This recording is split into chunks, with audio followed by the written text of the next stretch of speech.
తెలుగు రాష్ట్రాలతో పాటు జాతీయ స్థాయి సర్వేలు కూడా ఈశాన్య ఆంధ్రప్రదేశ్లో ఫ్యాన్ గాలి గట్టిగా వీస్తోంది అన్న సర్వేలు మన ముందు నిలబడ్డాయి. ఏ సర్వేలైనా ఎక్కడి నుంచైనా కూడా వైఎస్ జగనే ఈసారి ఆంధ్రప్రదేశ్లో అధికారంలోకి వస్తాయి అంటూ డంకా బజాయించి మరీ చెప్తున్నారు.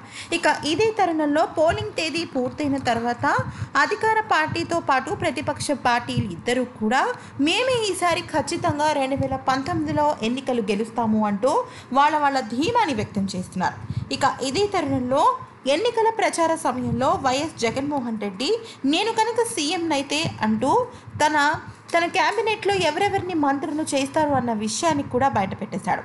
అయితే వీటిలో కొన్ని వివాదాస్పదమైన ఉన్నప్పటికీ కూడా కొన్ని మాత్రం నిజంగానే ఆయన మనస్ఫూర్తిగా చెప్పినట్టు తెలుస్తుంది.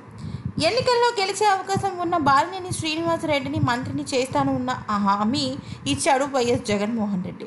అయితే కుప్పంలో గెలిచే అవకాశం లేని చంద్రమౌళికి జగన్ మంత్రి పదవి ఆఫర్ చేయడంపై భిన్న అభిప్రాయాలు వ్యక్తమవుతున్నాయి. ఇక ఏపీ ఎన్నికలలో టీడీపీతో పాటు హోరాహోరీగా పోటీ పడుతున్న విపక్ష వైసీపీ ఈసారి ఖచ్చితంగా అధికారం తమదే అంటూ ధీమాని వ్యక్తం చేయడంతో పాటు కొంతమందిని కూడా మంత్రిని చేసే అవకాశం ఏర్పడుతుంది. ముఖ్యంగా బొత్స సత్యనారాయణ నగరి నుంచి ఈసారి గనక గెలిస్తే రోజాని, అంతేకాకుండా బ్రాహ్మణ కోటాలో మల్లాది విష్ణుని కూడా మంత్రిని చేసే అవకాశం ఉంది. దానితో పాటుగా కొడాలి నానిని, అలాగే రామచంద్రరావు ఇలా కొంతమంది కీలక వ్యక్తుల్ని ఆయన కేబినెట్ మంత్రులుగా చేసే అవకాశం కూడా లేకపోలేదు.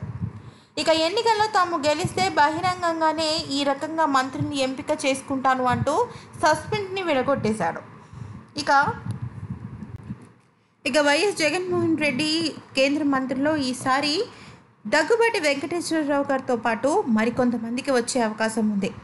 ఇక కొడాలి నానికి, అలాగే దగ్గుబాటి వెంకటేశ్వరరావుకి, అలాగే మల్లాది బ్రాహ్మణ కోట కింద మల్లాది విష్ణుకి, ముగ్గురికి కూడా చాలా ఖచ్చితంగా మంత్రి పదవులు ఖాయమని అంటున్నారు. దీంతో పాటుగా అంబటికి కూడా ఈసారి మంత్రి పదవి లభించే అవకాశం ఉందని కూడా చెప్తున్నారు. ఇక వైఎస్ఆర్సీపీలో ఇప్పటి వరకు కొంతమంది మంత్రులకి మాత్రమే దక్కిన చోటు ఇంకా భవిష్యత్తులో అంటే ఖచ్చితంగా ఎన్నికల ఫలితం వచ్చిన తర్వాత మరికొంతమందిని వైఎస్ జగన్మోహన్ రెడ్డి మంత్రి చేసే అవకాశం ఉందని చెప్తున్నారు. మరి ఇలాంటి ఎన్నో వీడియోస్ కోసం దయచేసి మా ఛానల్ని సబ్స్క్రైబ్ చేసుకోండి.